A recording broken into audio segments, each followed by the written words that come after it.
우리의 동맹국 한국, 미군 최고의 무기 강철비 받으십시오. 지금 전 세계가 발칵 뒤집혔습니다. 미군이 미 본토 밖으로는 절대 돌리지 않는다던 두 가지 괴물이 동시에 한반도로 향했기 때문입니다. 대체 왜일까요? 그 이유를 알기 위해선 먼저 이 끔찍한 시뮬레이션을 봐야 합니다. 북한이 핵 버튼을 누를 시 서울 타격까지 단 280초. 서해 건너편 중국이 미사일을 쏘면 불과 1분 30초. 숨이 턱 막히지 않으십니까? 이게 바로 대한민국이 처한 저주받은 지정학적 위치입니다. 하지만 미 펜타곤의 생각은 완전히 달랐습니다. 저주라고요? 천만에요. 한국은 적의 목 밑에 칼을 겨눌 수 있는 유일한 국가입니다.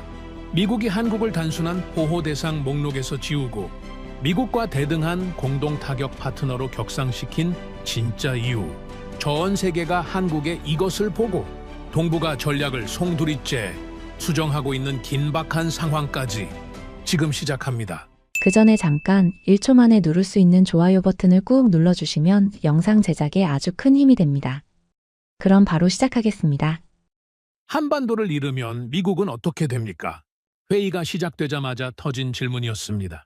펜타곤 지하 3층 서태평양 전략회의실, 형광등 불빛 아래 장성 7명과 민간 전략가 4명이 둥근 테이블에 앉아 있었죠.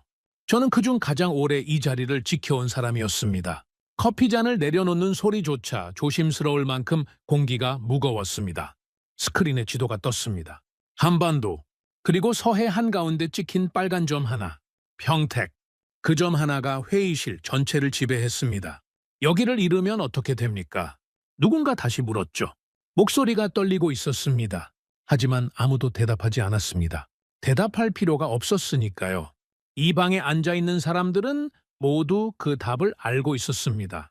다만 입 밖에 꺼내고 싶지 않았을 뿐이죠. 저는 미 국방부에서 30년 가까이 전쟁 시나리오를 설계해온 사람입니다. 이라크의 사막에서 포탄이 떨어지는 소리를 들었고 아프가니스탄의 산악지대에서 아군의 시체를 수습한 적도 있습니다. 전쟁을 책으로 배운 사람이 아닙니다. 전쟁이 실패했을 때 시체가 몇 구 나오는지 직접 계산해온 사람이죠. 그런 제가 단언합니다. 서해는 동맹의 문제가 아닙니다. 미국의 문제입니다. 저는 자리에서 일어나 스크린 앞으로 걸어갔습니다. 구두 소리가 회의실에 울렸죠. 레이저 포인터를 들고 평택을 가리켰습니다. 그리고 천천히 선을 그었습니다. 평택에서 오산, 오산에서 대구, 대구에서 부산까지 이어지는 선. 붉은 빛이 지도 위를 미끄러지는 동안 아무도 숨을 쉬지 않았습니다. 최악의 시나리오가 뭡니까? 회의를 주재하던 국방차관보가 물었습니다. 저는 그 선을 다시 한번 천천히 따라가며 말했죠. 이 선이 무너지는 겁니다. 회의실이 조용해졌습니다. 누군가 물을 마시려다 잔을 내려놓았죠. 그 침묵이 곧 답이었습니다. 서해가 뚫리면 평택이 무너집니다. 평택이 무너지면 주한미군 2만 8천 명의 운명이 바뀝니다. 그리고 그 순간 태평양의 질서 전체가 흔들리기 시작하죠. 70년간 쌓아온 동맹체계가 하룻밤 사이에 무너질 수 있습니다. 이건 과장이 아닙니다. 냉정한 계산의 결과입니다. 저는 수백 번 이 시나리오를 돌려봤습니다. 결과는 매번 같았죠. 그래서 오늘 회의의 핵심 의제는 이겁니다. 저는 스크린의 지도를 바꿨습니다. 이번에는 무기 배치도였죠. M176A2, 미군이 보유한 가장 강력한 다연장 로켓 시스템, 강철비라고 불리는 무기입니다. 한 번 발사되면 수십 발의 로켓이 동시에 쏟아지죠. 12발의 로켓이 단 몇 분 만에 축구장 수십 개 넓이를 초토화시킵니다. 그 화력 앞에서 살아남을 수 있는 건 아무것도 없습니다. 적의 집결지, 보급로, 지휘소, 모든 게 잿더미가 되죠. 이 무기를 어디에 배치할 것인가? 그게 오늘 결정할 사안입니다. 독일은 이미 결정됐습니다. 유럽 방어의 핵심 거점이니까요. 나토 동맹국들의 요청도 있었고 러시아를 견제하기 위한 전략적 필요성도 명확했죠. 문제는 그 다음이었습니다. 아시아, 태평양, 수많은 후보지가 있었습니다. 일본, 필리핀, 괌, 호주. 서류상으로는 모두 그럴듯한 옵션이었죠. 하지만 저는 처음부터 답을 알고 있었습니다. 한국입니다. 제가 말하자 회의실이 잠시 멈췄습니다. 몇몇이 서로를 쳐다봤죠. 하지만 반대 의견은 나오지 않았습니다. 왜냐고요? 이미 모두가 알고 있었으니까요. 그 무게를 감당할 수 있는 나라가 어디인지 서류를 넘기는 소리만 바스락거렸습니다. 잠깐 제 소개를 하겠습니다. 제 이름은 토머스 워렌. 버지니아 출신이고 3대째 군인 집안에서 자랐습니다. 아버지는 베트남전 참전 용사였고 할아버지는 제2차 세계대전 때 노르망디에 상륙했죠. 군인의 피가 흐른다는 말을 어릴 때부터 들으며 자랐습니다. 저는 웨스트포인트를 졸업하고 육군 포병 장교로 28년을 복무했습니다. 대령으로 예편한 뒤에는 국방부 서태평양 전략 분석실에서 일하고 있죠. 제 전문 분야는 대량 화력 운용 교리와 억제력 이론입니다. 쉽게 말하면 전쟁이 일어나지 않게 만드는 방법을 연구하는 사람이죠. 역설적으로 들릴 수 있습니다. 전쟁을 가장 많이 생각하는 사람이 전쟁을 막는 방법을 연구한다니. 하지만 그게 제 일입니다. 그런 제가 한국을 지목한 이유는 단순합니다. 서해 때문입니다. 서해는 단순한 바다가 아닙니다. 동북아시아 전체의 운명이 걸린 전략적 요충지죠. 지도를 펼쳐보면 알 수 있습니다. 서해는 한반도와 중국 대륙 사이에 위치해 있습니다. 이곳을 장악하는 쪽이 태평양의 주도권을 쥡니다. 해상 교역로가 지나가고 군사적 이동 경로가 교차하죠. 그래서 미국은 이곳을 절대 내줄 수 없습니다. 그리고 이곳을 지키려면 가장 신뢰할 수 있는 파트너가 필요하죠. 한국 배치에 대한 구체적인 근거를 설명해 주시겠습니까? 국방차관보가 물었습니다. 저는 준비해온 자료를 펼쳤죠. 밤새 정리한 문서들이었습니다. 첫째, 지리적 위치입니다. 평택은 서해의 중심에 있습니다. 이곳에서 발사되는 화력은 방영 300km 내의 모든 해역을 통제할 수 있죠. 서해 전체를 사정권에 둘 수 있다는 뜻입니다. 둘째, 인프라입니다. 한국은 이미 세계 최고 수준의 군사 인프라를 갖추고 있습니다. 활주로, 항만, 보급체계 모두 즉시 운용 가능한 상태죠. 새로 건설할 필요가 없습니다. 배치 즉시 작전 투입이 가능합니다. 셋째, 가장 중요한 건 신뢰입니다. 저는 잠시 말을 멈추고 회의실을 둘러봤습니다. 모든 시선이 저를 향하고 있었죠. 펜을 굴리던 손들도 멈췄습니다. 한국군은 우리와 70년을 함께 싸워왔습니다. 한국전쟁부터 지금까지 같은 교리로 훈련하고 같은 체계로 작전을 수행합니다. 의사소통에 문제가 없고 신뢰에 금이 간 적도 없습니다. 연합훈련을 할 때마다 느낍니다. 한국군은 우리가 무엇을 원하는지 설명하기 전에 이미 알고 있죠. 이런 동맹은 세계 어디에도 없습니다. 회의실에 고개를 끄덕이는 사람들이 보였습니다. 몇몇은 메모를 했죠. 하지만 저는 알고 있었습니다. 진짜 이유는 따로 있다는 걸. 공식 발표문에는 늘 같은 문장이 들어갑니다. 북한의 도발에 대비한 억제력 강화. 저도 수없이 그 문장을 썼죠. 기자회견장에서, 보도자료에서, 의회 청문회에서. 하지만 솔직히 말씀드리겠습니다. 회의실 안에서 북한을 진지하게 논의한 적은 거의 없었습니다. 북한은 이미 관리 가능한 변수입니다. 핵을 가지고 있다라고 해도 그들의 재래식 전력은 한국군만으로도 충분히 억제할 수 있는 수준이죠. 경제는 파탄났고 군사 장비는 노후화됐습니다. 위협적이긴 하지만 압도적이지는 않죠. 시선은 항상 더 멀리 가 있었습니다. 서해 너머. 그곳을 모르는 사람은 이 회의실에 아무도 없었습니다. 우리는 늘 북한을 말합니다. 하지만 진짜 방향을 모르는 사람은 없죠. 공식적으로는 말하지 않습니다. 외교적 문제가 있으니까요. 하지만 전략가들 사이에서는 공공연한 사실입니다.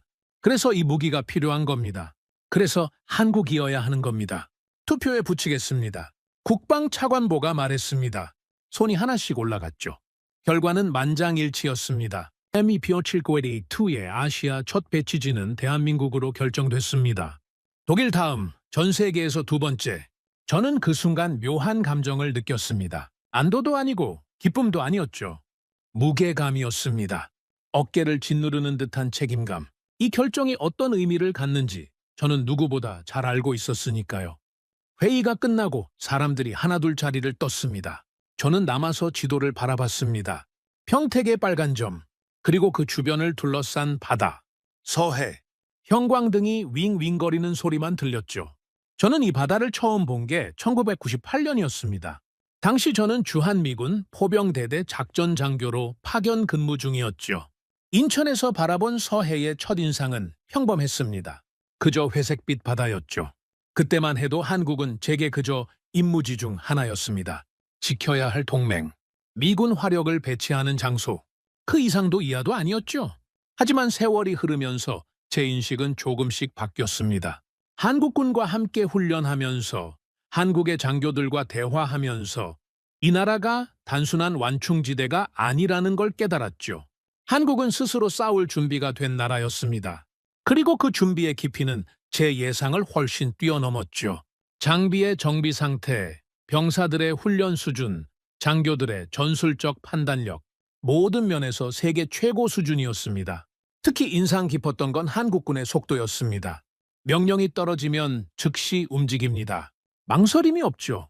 미군도 빠른 편이지만 한국군의 반응 속도는 차원이 달랐습니다. 새벽 3시에 긴급 훈련 명령이 떨어진 적이 있습니다. 한국군은 30분 만에 전투 준비를 완료했죠. 미군 부대가 아직 장비를 점검하고 있을 때 한국군은 이미 출발 대기 중이었습니다. 처음에는 조급하다고 생각했죠. 너무 서두르는 거 아닌가 싶었습니다. 하지만 시간이 지나면서 알게 됐습니다. 그건 조급함이 아니라 생존 본능이었습니다. 역사가 그들에게 가르쳐준 교훈이었죠. 느리면 죽는다는 것, 준비가 안 되면 짓밟힌다는 것. 그날 밤 저는 숙소로 돌아가는 대신 펜타곤 옥상에 올랐습니다. 워싱턴의 야경이 눈앞에 펼쳐졌죠. 국회의사당의 도미 조명을 받아 빛나고 있었습니다. 하지만 제 머릿속에는 서해의 지도만 떠올랐습니다. 평택에서 시작해 부산까지 이어지는 선. 그 선이 무너지면 모든 게 끝납니다. 하지만 그 선이 버틴다면 동북아시아의 평화는 유지되죠. 균형이 지켜지고 전쟁은 일어나지 않습니다. 저는 담배를 한 대 피우며 생각했습니다. 차가운 바람이 불었죠. 이 결정이 옳은 건지, M27CKK를 한국에 배치하는 게 정말 최선인 건지. 하지만 의문은 오래가지 않았습니다. 답은 이미 정해져 있었으니까요. 한국 말고는 대안이 없었습니다. 일본은 정치적으로 복잡하고 헌법 문제도 있죠. 필리핀은 인프라가 부족하고 정치적 안정성도 의문입니다. 괌은 너무 멀죠. 서해를 직접 감시하고 통제할 수 있는 위치에 있으면서 동시에 그 화력을 운용할 능력을 갖춘 나라, 대한민국뿐이었습니다. 다음 날 아침, 저는 국방부 브리핑룸에서 기자들 앞에 섰습니다. 카메라 플래시가 터졌죠. 예상대로 첫 번째 질문이 날아왔습니다. MB-779A2 한국 배치의 목적이 무엇입니까? 저는 준비된 답변을 읽었습니다. 수없이 반복한 문장이었죠. 북한의 지속적인 도발에 대비한 억제력 강화 차원입니다. 한미동맹의 굳건함을 재확인하는 조치이기도 하죠. 기자들은 고개를 끄덕였습니다. 펜이 움직이는 소리가 들렸죠. 아무도 추가 질문을 하지 않았습니다. 그들도 알고 있었으니까요. 공식적인 답변 뒤에 숨겨진 진짜 의미를. 하지만 그건 말하지 않는 게 규칙입니다. 우리 모두가 지키는 암묵적인 약속이죠. 기자들도 정치인들도 군인들도 모두 알고 있지만 입 밖에 꺼내지 않는 것들이 있습니다. 브리핑이 끝나고 저는 사무실로 돌아왔습니다. 책상 위에는 다음 회의 자료가 쌓여 있었죠. 한국 배치 후속 계획, 훈련 일정, 병참 지원 문서들. 하지만 저는 그 자료들을 한참 동안 들여다보지 못했습니다. 머릿속에서 한 가지 생각이 떠나지 않았으니까요. 한국은 변했습니다. 제가 처음 이 나라를 봤던 1998년과는 완전히 다른 나라가 됐죠. 그때 한국은 지켜야 할 동맹이었습니다. 미국이 보호해야 할 대상이었죠. 외환 위기를 겪고 있었고 군사력도 지금과는 비교할 수 없는 수준이었습니다. 하지만 지금은 다릅니다. 한국은 더 이상 보호 대상이 아닙니다. 함께 어깨를 나란히 하는 파트너가 됐죠. 그리고 그 변화의 속도는 저조차 놀라게 만들었습니다. 20년 만에 이렇게 달라질 수 있다니. 저는 많은 나라를 봤지만 한국만큼 빠르게 성장한 나라는 본 적이 없습니다. 저는 창밖을 바라보며 중얼거렸습니다. 워싱턴의 하늘은 흐렸죠. 이건 우발적인 선택이 아니다. M27CKK2의 한국 배치는 단순한 무기 이동이 아닙니다. 미국이 한국을 어떻게 보고 있는지를 보여주는 상징이죠. 우리는 더 이상 한국을 지원하는 게 아닙니다. 한국과 함께 가는 겁니다. 동등한 파트너로서. 그리고 그 여정의 중심에는 서해가 있습니다. 그 빨간 점 하나, 평택. 이곳에서 모든 것이 시작되죠. 회의실에서 누군가 했던 말이 떠올랐습니다. 여기를 잃으면 어떻게 됩니까? 저는 그 질문에 대한 답을 알고 있습니다. 하지만 입 밖에 꺼내지 않습니다. 꺼낼 필요가 없으니까요. 서해를 잃는다는 건 상상하고 싶지 않은 시나리오입니다. 그래서 우리는 이 결정을 내린 겁니다. 그래서 한국에 강철비를 보내는 겁니다. 전쟁을 일으키기 위해서가 아닙니다. 전쟁을 막기 위해서죠? 이건 한국의 문제가 아닙니다. 이건 미국의 문제입니다. 그리고 우리는 이 문제를 함께 풀기로 했습니다. 한국과 함께. 회의가 끝나자마자 저는 무작정 한국행 비행기에 몸을 실었습니다. 공식 출장 명령이 떨어지기도 전이었죠. 국방부 동료들은 의아해했습니다. 왜 그렇게 급하게? 저는 대답하지 않았습니다. 설명하기 어려웠으니까요. 그냥 가야 할 것 같았습니다. 지도 위에 빨간 점이 아니라 실제로 그 땅을 밟아야 할 것 같았죠. 비행기 안에서 창밖을 바라보다 문득 할아버지 생각이 났습니다. 제임스 워렌, 22살의 나이로 한국전쟁에 참전했던 사람, 인천 상륙작전에 포병으로 투입됐고 장진호 전투에서 동상에 걸려 발가락 2개를 잃었죠. 할아버지는 생전에 한국 이야기를 자주 하셨습니다. 폐허가 된 서울, 굶주린 아이들, 그리고 그 속에서도 포기하지 않던 사람들. 할아버지는 늘 말씀하셨죠. 그 나라 사람들은 달라. 눈빛이 달라. 어린 시절에는 무슨 뜻인지 몰랐습니다. 하지만 지금은 압니다. 할아버지는 돌아가시기 전까지 한국 소식을 챙겨보셨습니다. 텔레비전에서 서울 올림픽이 나올 때, 한국 자동차가 미국 도로를 달릴 때, 한국 가수들이 미국 차트를 점령할 때 할아버지는 항상 같은 말씀을 하셨죠. 내가 뭘 했나? 그 사람들은 달라. 그리고 눈시울을 붉히셨습니다. 인천공항에 내렸을 때 새벽이었습니다. 공항은 이미 분주했죠. 저는 그 풍경을 한참 동안 바라봤습니다. 할아버지가 밟았던 땅, 그때는 건물의 대부분이 파괴됐고 시체가 거리에 널려 있었습니다. 하지만 지금은 세계에서 가장 현대적인 공항 중 하나가 서 있죠. 그 변화가 믿기지 않았습니다. 할아버지가 이 모습을 보셨다면 뭐라고 하셨을까? 아마 말을 잊지 못하셨을 겁니다. 동두천으로 향하는 차 안에서 창밖을 바라봤습니다. 주한미군 210 포병여단 M279가 배치될 부대죠. 고속도로를 달리는 동안 한국의 풍경이 스쳐 지나갔습니다. 아파트 단지들, 공장들, 물류센터들, 모든 것이 체계적으로 배치되어 있었죠. 효율적이고 깔끔했습니다. 저는 생각했습니다. 이 나라는 정말 빠르구나. 모든 게 빠르구나. 210 포병 여단 기지에 도착했을 때 해가 뜨고 있었습니다. 여단장 스미스 대령이 저를 맞았죠. 예전에 독일에서 함께 근무했던 동료였습니다. 워렌 박사 이렇게 빨리 올 줄 몰랐네. 나도 몰랐어. 그냥 와야 할 것 같았네. 스미스 대령이 고개를 끄덕였습니다. 더 이상 묻지 않았죠. 군인들은 그런 겁니다. 어떤 것들은 설명하지 않아도 이해합니다.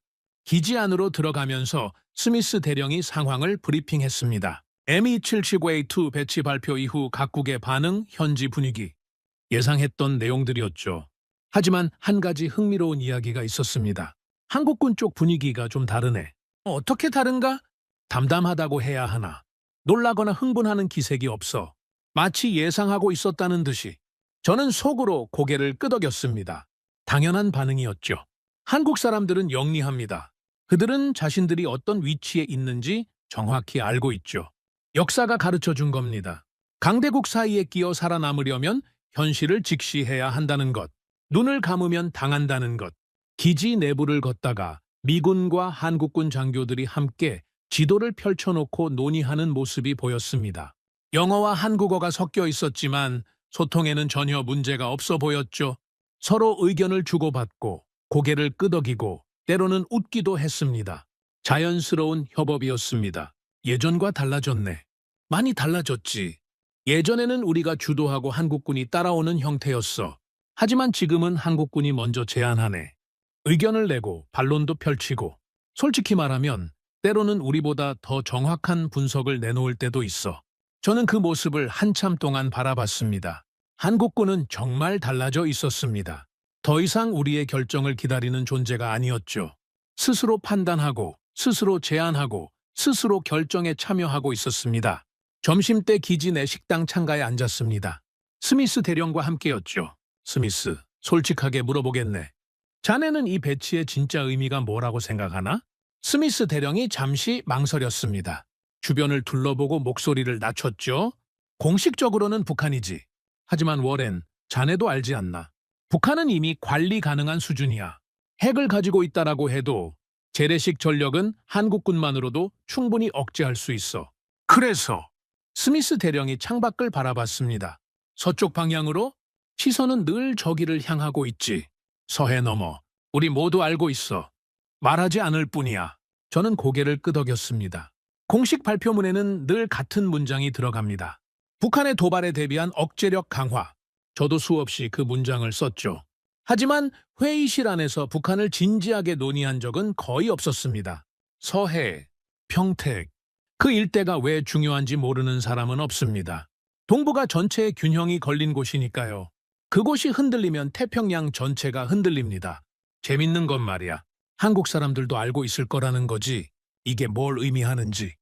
나도 그렇게 생각해. 한국군 쪽 반응이 너무 담담했어. 이미 예상하고 있었다는 듯이. 그게 이 나라 사람들이야. 현실을 직시하지. 눈을 감지 않아. 오후에 한국군 관계자들과 합동회의가 있었습니다. 210포병 여단과 한국군 포병 부대 간의 연합 운용 계획을 논의하는 자리였죠. 회의실에 들어서자 한국군 장교들이 일어나 악수를 청했습니다. 힘있는 악수였습니다. 눈빛도 달랐죠? 할아버지가 말씀하셨던 그 눈빛이었습니다. 포기를 모르는 눈빛, 현실을 똑바로 보는 눈빛. 회의가 시작되고 한국군 작전 참모가 지도를 가리키며 말했습니다. M274T와 우리 천무 체계를 연동하면 화력 투사 범위가 획기적으로 확대됩니다. 특히 서해안 방어에 있어서 상당한 시너지가 예상됩니다.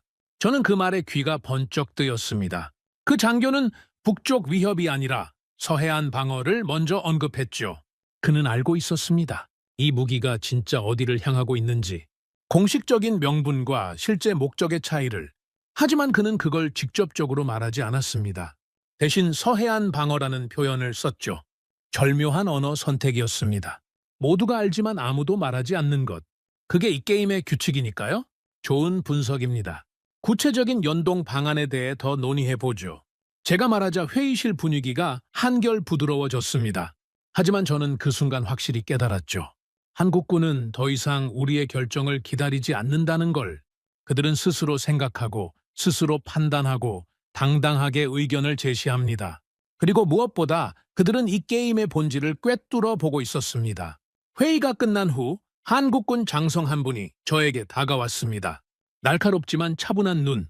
전쟁을 알면서도 평화를 원하는 사람의 눈이었습니다. 워렌 박사님, 잠깐 이야기 나눌 수 있겠습니까? 복도로 나왔습니다. 창밖으로 석양이 지고 있었죠. 서쪽 하늘이 붉게 물들어 있었습니다. 솔직하게 여쭤보겠습니다. 미국은 한국을 어떻게 보고 있습니까? 직설적인 질문이었습니다. 한국인 특유의 소통 방식이죠.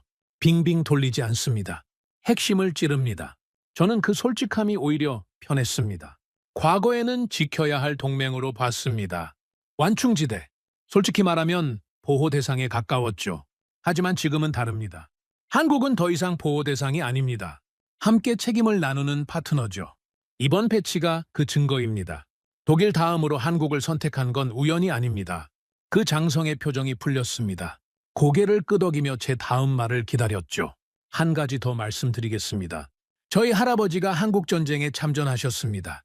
인천 상륙작전에 포병으로 투입됐죠. 장진호에서 동상에 걸려 발가락 2개를 잃으셨습니다. 할아버지는 생전에 늘 말씀하셨습니다. 그 나라 사람들은 다르다고, 눈빛이 다르다고. 어린 시절에는 무슨 뜻인지 몰랐습니다.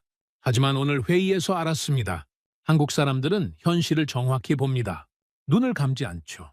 그래서 준비하는 거고, 그래서 강해지는 겁니다. 그 장성이 미소를 지었습니다. 하지만 눈에는 깊은 감정이 담겨 있었죠. 할아버지께 감사드립니다. 그분들이 계셨기에 우리가 여기 있는 겁니다. 저녁에 기지 밖으로 나왔습니다. 근처 시내를 걸어보고 싶었죠. 스미스 대령이 동행했습니다. 거리에는 퇴근하는 사람들, 저녁을 먹으러 나온 가족들이 오가고 있었습니다. 평범한 저녁 풍경이었죠. 작은 식당에 들어갔습니다. 벽에 오래된 흑백 사진이 걸려 있었죠.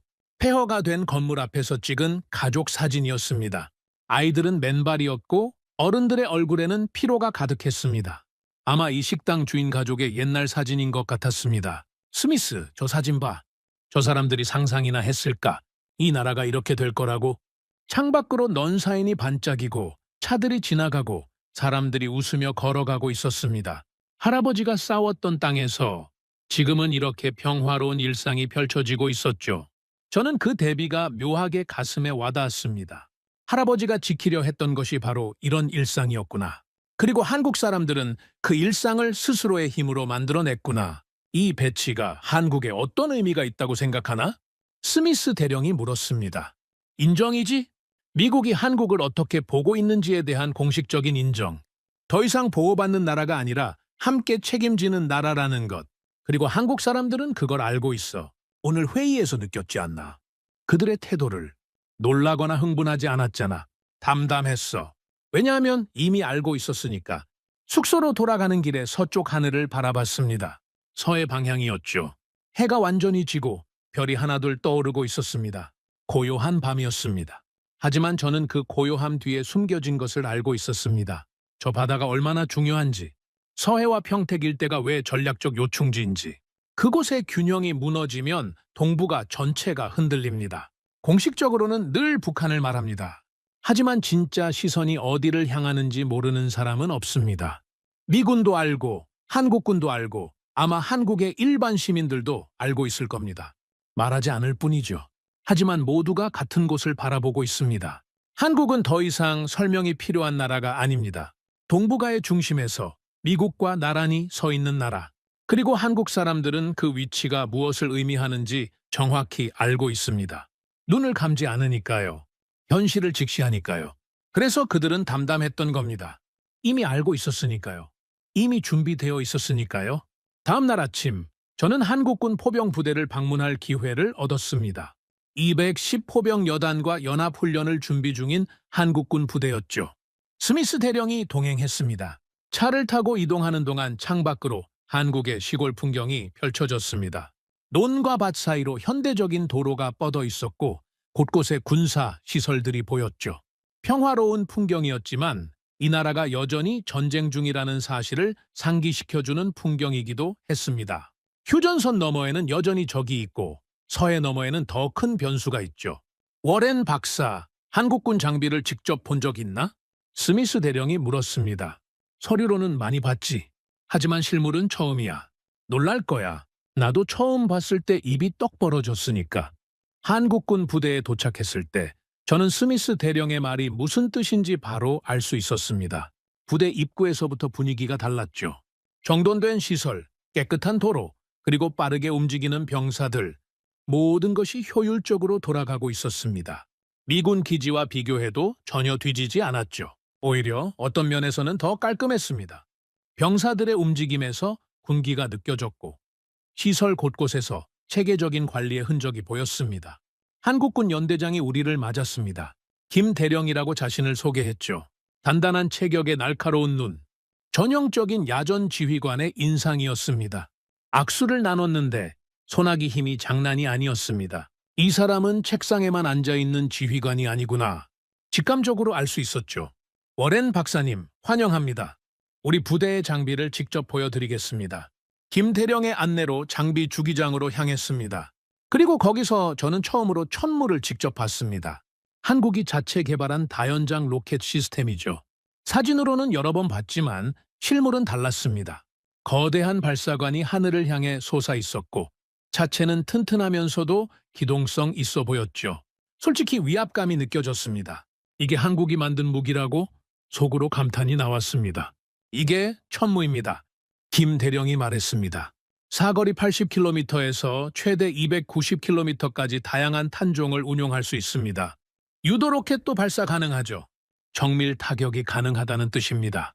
저는 천무 주변을 천천히 걸으며 살펴봤습니다. 세부 설계가 인상적이었죠. 용접 부위의 마감, 발사관의 정렬, 조준 장치의 배치, 미군의 M270이나 하이마스와 비교해도 손색이 없었습니다. 아니, 어떤 면에서는 더 발전된 부분도 있었죠. 특히 사격 통제 시스템이 눈에 띄었습니다. 최신 디지털 기술이 적용되어 있었죠.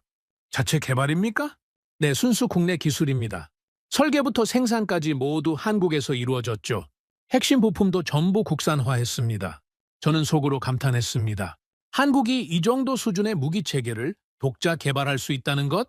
물론 서류로는 알고 있었죠. 하지만 직접 보니 느낌이 달랐습니다. 이건 단순한 복제품이 아니었습니다. 한국만의 철학과 기술이 담긴 무기였죠. 미국 것을 베낀 게 아니라 한국의 필요에 맞게 새롭게 설계한 겁니다. 다음으로 K9 자주포를 봤습니다. 천둥이라는 별명으로 불리는 155mm 자주포죠. 이 무기는 이미 세계적으로 유명합니다. 폴란드, 노르웨이, 핀란드, 호주 등 수많은 나라가 도입했거나 도입을 검토 중이죠. K9 앞에 서자 그 존재감이 남달랐습니다. 묵직한 포신이 하늘을 가리키고 있었고 장갑은 두껍고 단단해 보였죠. K9은 현재 전 세계에서 가장 많이 수출된 자주포 중 하나입니다. 김 대령이 설명했습니다. 분당 6발 이상의 발사 속도, 40km 이상의 사거리, 그리고 무엇보다 신뢰성이 뛰어납니다. 혹한이든 혹서든 상관없이 작동하죠. 폴란드가 대량 도입한 이유가 있습니다. 실전 기록은 어떻습니까? 제가 물었습니다. 최근 유럽에서 벌어진 분쟁에서 K9의 성능이 입증됐습니다. 혹한 속에서도 완벽하게 작동했고 정비 소요도 낮았죠. 유럽 국가들이 앞다투어 도입하려는 이유가 그겁니다. 저는 K9의 포탑을 올려다 봤습니다. 이 무기가 실전에서 어떤 위력을 발휘하는지는 이미 여러 전장에서 증명됐습니다. 그리고 그 증명이 더 많은 수출로 이어지고 있죠. 선순환이었습니다. 스미스, 자네 생각은 어떤가? 제가 물었습니다. 솔직히 말하면 부럽네. 한국은 자국산 무기로 자국을 지킬 수 있어. 우리한테 의존하지 않아도 되는 거지. 그게 진짜 독립이야. 그리고 남는 건 수출해서 돈까지 벌잖아. 스미스 대령의 말에 저는 잠시 생각에 잠겼습니다. 맞는 말이었죠. 한국은 더 이상 미국 무기에 전적으로 의존하는 나라가 아닙니다. 자체 개발한 무기로 자국을 방어할 수 있는 나라가 됐죠. 그리고 그 무기들을 다른 나라에 수출까지 합니다. 완전히 다른 차원으로 올라선 겁니다. 김 대령이 우리를 회의실로 안내했습니다. 벽에는 부대의 역사를 보여주는 사진들이 걸려 있었죠. 한국전쟁 당시의 흑백 사진부터 최근 연합훈련 사진까지 70년의 역사가 한눈에 들어왔습니다. 폐허 속에서 싸우던 병사들의 사진, 그리고 최첨단 장비 앞에서 찍은 최근 사진, 그 대비가 인상적이었습니다. 워렌 박사님 한 가지 보여드리고 싶은 게 있습니다. 김 대령이 화면을 켰습니다. 지도가 떴죠? 한반도와 주변 해역이 표시되어 있었습니다. ME-779A2가 210 포병 여단에 배치되면 우리 천무 부대와 연동 운용이 가능해집니다. 여기 보시면 MT-742의 사거리와 천무의 사거리를 합치면 이 정도 범위를 커버할 수 있습니다. 화면에 표시된 범위는 서해 전체를 포함하고 있었습니다. 그리고 그 너머 중국 해안선 일부까지도. 저는 그 지도를 한참 동안 바라봤죠. 이것이 우리가 한국을 선택한 이유였습니다. 김 대령, 솔직히 말씀해 주시겠습니까? 제가 물었습니다. 한국군은 이번 배치를 어떻게 보고 있습니까? 김 대령이 잠시 생각하는 것 같았습니다. 주변을 둘러보고 문이 닫혀 있는지 확인했죠. 그리고 천천히 입을 열었습니다. 환영합니다. 하지만 동시에 우리가 왜 필요한지도 잘 알고 있습니다. 무슨 뜻입니까? 솔직하게 말씀드리겠습니다. 김 대령이 지도를 가리켰습니다. 서해 너머 중국 해안선이 보였죠. 공식적으로는 북한을 말합니다. 하지만 북한만을 위해 이 정도 화력이 필요하지는 않죠. 우리도 압니다. 이건 중국을 견제하기 위한 배치라는 걸. 동북아 전체의 균형을 위한 결정이라는 걸. 서해가 왜 중요합니까? 중국 해군이 태평양으로 나오는 길목이기 때문입니다. 저는 솔직히 놀랐습니다. 이렇게 직접적으로 말할 줄은 몰랐죠.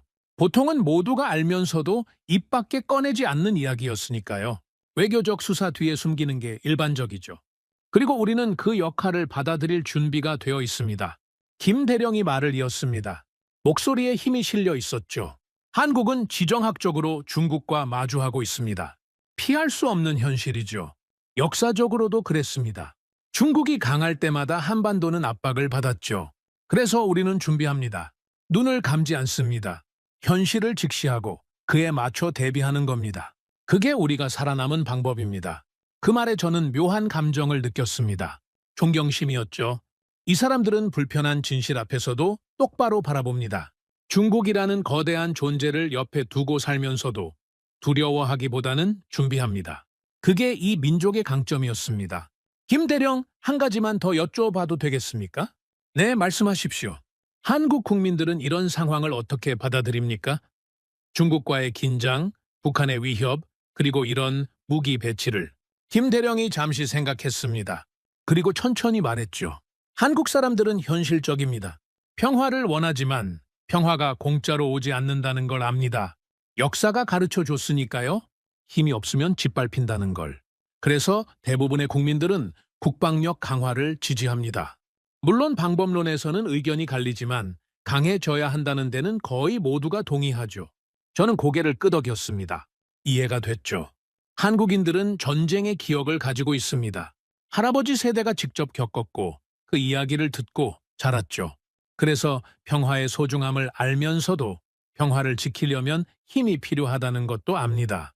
점심 식사 후 저는 부대 내 훈련장을 둘러봤습니다. 한국군 병사들이 훈련 중이었죠. 그들의 움직임을 보면서 저는 다시 한번 놀랐습니다. 빠르고 정확했습니다. 명령이 떨어지면 즉시 반응했죠. 망설임이 없었습니다. 마치 기계처럼 정확했지만 기계와 달리 상황에 따라 유연하게 적응하는 모습도 보였습니다. 저 병사들 얼마나 훈련받은 겁니까? 제가 김대령에게 물었습니다. 대부분 입대한 지 1년 미만입니다. 한국은 징병제라서 복무기간이 짧죠. 하지만 훈련 강도가 높습니다. 1년 미만이라고요? 저는 놀라움을 감추지 못했습니다. 저 정도 숙련도를 1년 안에 만들어낸다는 게 믿기지 않았죠. 미군에서도 저 수준에 도달하려면 상당한 시간이 필요합니다. 한국 사람들은 빠릅니다. 배우는 것도 빠르고 적용하는 것도 빠르죠. 위기 상황에서 더 그렇습니다. 역사가 우리에게 가르쳐 준 겁니다. 느리면 죽는다는 걸, 준비 안 되면 당한다는 걸. 김 대령의 말에는 무게감이 있었습니다. 단순한 자랑이 아니었죠. 뼈아픈 역사에서 배운 교훈이었습니다. 오후에 스미스 대령과 함께 기지로 돌아왔습니다. 차 안에서 저는 오늘 본 것들을 정리했죠. 스미스, 자네는 우리가 한국을 선택한 진짜 이유가 뭐라고 생각하나? 화력? 위치? 그것도 있지. 하지만 핵심은 신뢰야. 저는 창밖을 바라보며 말을 이었습니다. 이 나라가 우리의 무기를 제대로 운용할 수 있다는 신뢰. 이 나라가 중국이라는 현실을 직시하고 있다는 신뢰. 그리고 이 나라가 자체 전력으로 우리를 보완해 줄 수 있다는 신뢰. 김대령 봤지 않나? 그는 직접적으로 말했어. 중국 견제라는 걸 안다고. 그리고 그 역할을 받아들일 준비가 됐다고. 그런 파트너가 어디 있어? 스미스 대령이 고개를 끄덕였습니다. 솔직히 놀랐네? 보통은 다들 알면서도 안 하는 말인데 저렇게 당당하게 말하다니. 그게 한국이야. 눈을 감지 않아. 현실을 똑바로 보지. 그래서 우리가 신뢰하는 거야. 숨기고 회피하는 동맹은 믿을 수가 없어. 하지만 현실을 직시하는 동맹은 믿을 수 있지. 저녁에 숙소에서 워싱턴에 보낼 보고서를 작성했습니다. 하지만 공식 보고서에는 담을 수 없는 것들이 있었습니다. 김 대령의 솔직한 발언, 훈련하는 병사들의 눈빛, 천무와 K9 앞에서 느꼈던 묘한 감정. 그런 것들은 수치나 데이터로 표현할 수 없죠. 보고서를 마무리하고 창밖을 바라봤습니다. 어둠이 내려앉은 한국의 밤. 멀리 불빛들이 반짝이고 있었습니다. 평화로운 풍경이었죠. 하지만 이 평화 뒤에는 엄청난 노력이 숨어 있습니다. 천무, K0 그리고 수많은 병사들. 그들이 있기에 이 평화가 유지되는 겁니다. 천무와 K9, 그 무기들이 상징하는 것. 그건 단순한 화력이 아닙니다. 독립이죠. 자주 국방이죠. 더 이상 누군가에게 의존하지 않겠다라는 의지죠. 그리고 그 의지가 있기 때문에 우리는 한국을 신뢰할 수 있는 겁니다. 스스로 설 수 있는 나라만이 진정한 파트너가 될 수 있으니까요. 한국은 중국과 마주하고 있습니다. 피할 수 없는 현실이죠. 하지만 한국은 그 현실 앞에서 눈을 감지 않습니다. 직시하고 준비하고 강해집니다. 그게 이 민족의 생존 방식입니다. 수천 년 동안 강대국 사이에서 살아남은 민족. 그들의 DNA에는 생존 본능이 새겨져 있습니다. 그리고 미국은 그런 한국을 선택했습니다. 함께 갈 파트너로, 함께 동북아의 균형을 지킬 동맹으로 M274 쿠웨이트는 그 선택의 증거입니다. 그리고 한국은 그 선택에 부응할 겁니다. 오늘 본 것들이 그 증거였죠. 워싱턴으로 돌아가는 비행기 안에서 저는 잠을 이룰 수 없었습니다. 창밖으로 태평양의 어둠이 펼쳐져 있었죠. 머릿속에는 지난 며칠간 본 것들이 계속 맴돌았습니다. 천무, KI9, 훈련하는 병사들, 그리고 김 대령의 눈빛. 하지만 무엇보다 제 마음을 사로잡은 건 따로 있었습니다. 한국이라는 나라가 왜 이렇게 됐는가? 그 질문이었죠. 저는 노트북을 꺼내 한국의 역사를 다시 훑어봤습니다. 물론 전에도 공부한 적이 있죠. 국방부에서 서태평양 전략을 담당하려면 기본적인 역사 지식은 필수니까요. 하지만 이번에는 느낌이 달랐습니다.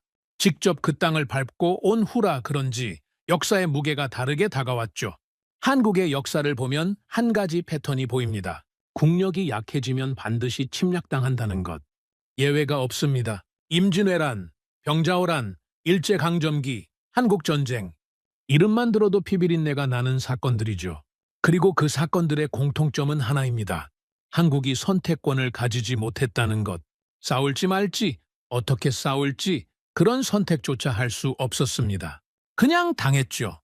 임진왜란을 생각해 봤습니다.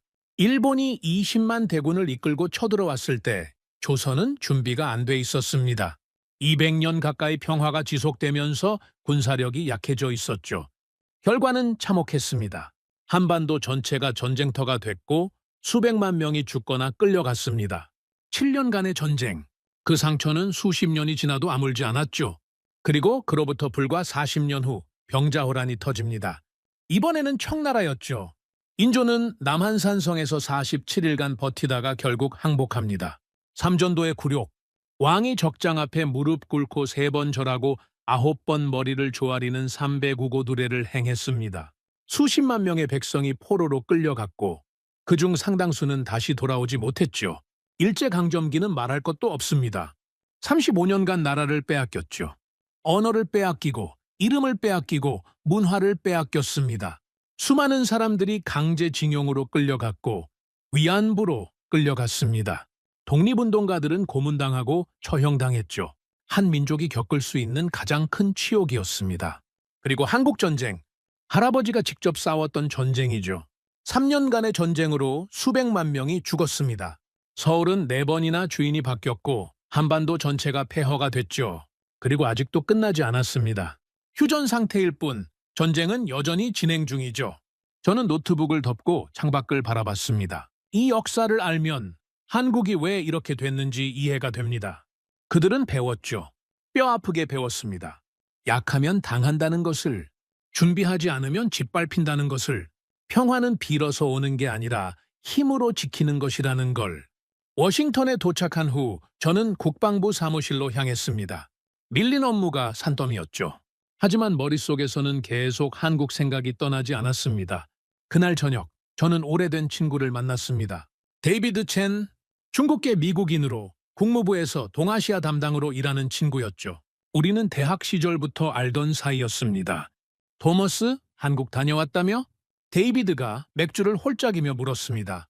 응, 며칠 전에 돌아왔어. 어땠어? M277 기후 배치 건으로 갔다면서. 저는 잠시 생각했습니다. 뭐라고 대답해야 할지 솔직히 말하면 좀 충격받았어. 충격? 왜? 한국이 생각보다 훨씬 강했거든. 무기도 그렇고 병사들도 그렇고. 그리고 무엇보다 그들의 태도가.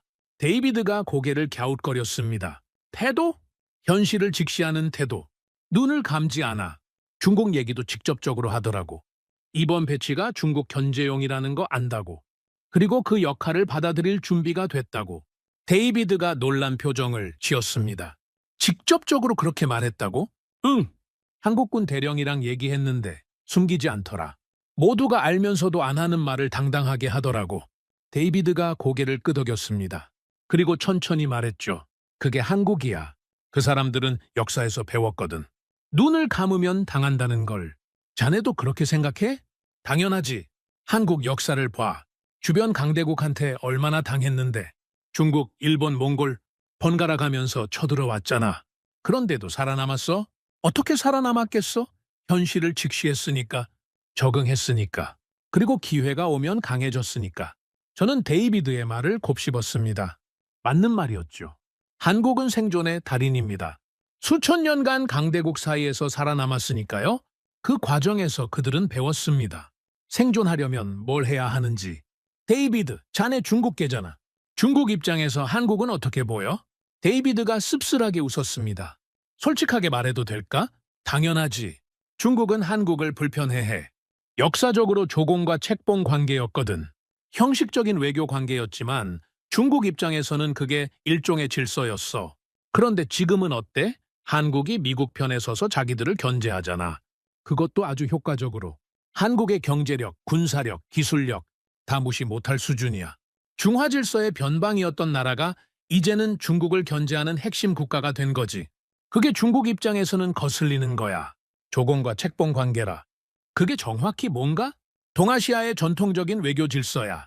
주변국 왕이 중국 황제에게 조공을 바치고 황제가 그 왕을 책봉하는 형식이지. 하지만 이건 형식적인 예를 갖추는 외교 관계였어. 조선은 내정과 외교에서 완전히 독립적이었고 중국이 직접 지배한 적은 없어. 일종의 국제 질서였던 거지. 하지만 중국은 그걸 자기들 중심의 질서로 기억하고 있어. 그래서 지금 한국의 위상이 더 거슬리는 거야. 저는 고개를 끄덕였습니다. 복잡한 역사였죠? 하지만 중요한 건 현재입니다. 지금 한국은 더 이상 어떤 나라의 변방이 아닙니다. 독립적인 강국이죠. 그리고 그 변화가 지역 질서를 바꾸고 있습니다. 그래서 한국이 더 중요한 거구나. 우리한테. 그렇지. 중국을 견제할 수 있는 나라가 몇 개나 되겠어? 일본은 역사 문제로 복잡하고, 대만은 너무 작고 민감하고, 동남아 국가들은 중국 경제에 의존하고 있어. 한국만큼 확실한 파트너가 어디 있어? 경제적으로도 강하고, 군사적으로도 강하고, 무엇보다 중국을 두려워하지 않아. 저는 맥주를 마시며 생각에 잠겼습니다. 데이비드의 말이 맞았죠. 한국은 미국에게 있어서 대체 불가능한 파트너입니다. 지리적 위치도 중요하지만 그보다 더 중요한 건 한국의 태도입니다. 현실을 직시하고 중국이라는 존재를 인정하고 그에 맞서 준비하는 태도. 그게 한국을 특별하게 만드는 겁니다. 데이비드, 한 가지 더 물어볼게. 한국이 중국을 두려워하지 않는 이유가 뭐라고 생각해? 데이비드가 잠시 생각했습니다. 그리고 천천히 말했죠. 역사 때문이야. 한국은 중국한테 수없이 당했어. 하지만 굴복하지 않았지. 병자호란 때 삼전도의 굴욕을 겪으면서도 결국 다시 일어섰잖아. 일제강점기 35년을 겪으면서도 독립을 쟁취했고 한국전쟁 때 나라가 폐허가 됐는데도 다시 세웠어. 이런 민족이 중국을 두려워하겠어? 그들은 알아. 당해도 다시 일어날 수 있다는 걸 그 자신감이 있는 거야. 저는 데이비드의 말에 깊이 공감했습니다. 한국의 강점은 무기나 기술이 아닙니다. 정신입니다. 역사에서 배운 교훈, 그리고 그 교훈을 바탕으로 한 불굴의 의지. 그게 한국을 특별하게 만드는 겁니다. 며칠 후 저는 국방부 내부 세미나에서 발표를 했습니다. 한국 출장 보고였죠. 공식적인 내용은 MB-7세 게이트 배치 준비 상황과 한국군의 연합 운용 능력이었습니다. 하지만 발표가 끝난 후 한 참석자가 손을 들었습니다. 워렌 박사, 한 가지 질문이 있습니다. 네, 말씀하세요.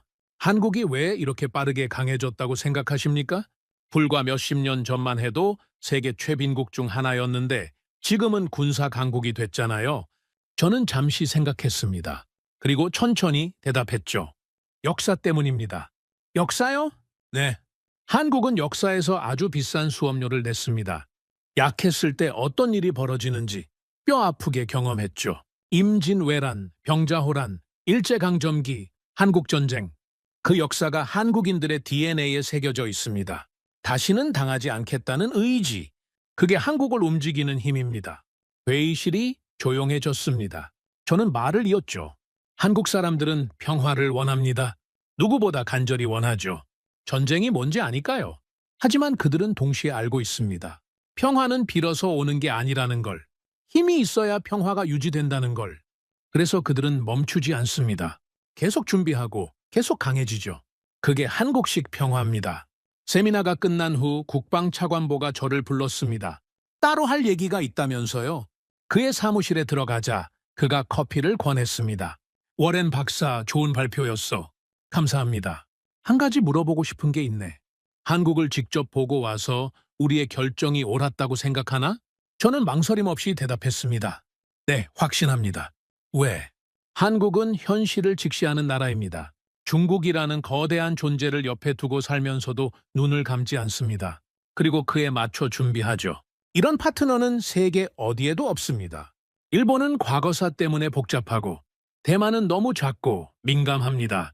한국만큼 확실한 파트너가 어디 있겠습니까? 국방차관보가 고개를 끄덕였습니다. 동의하네. 한국은 특별한 나라야. 그리고 그 특별함은 그들의 역사에서 나온 거지. 맞습니다. 한국은 전쟁을 미화하지 않습니다. 전쟁이 뭔지 알거든요. 하지만 동시에 전쟁을 피하려면 뭘 해야 하는지도 알죠. 압도적인 힘.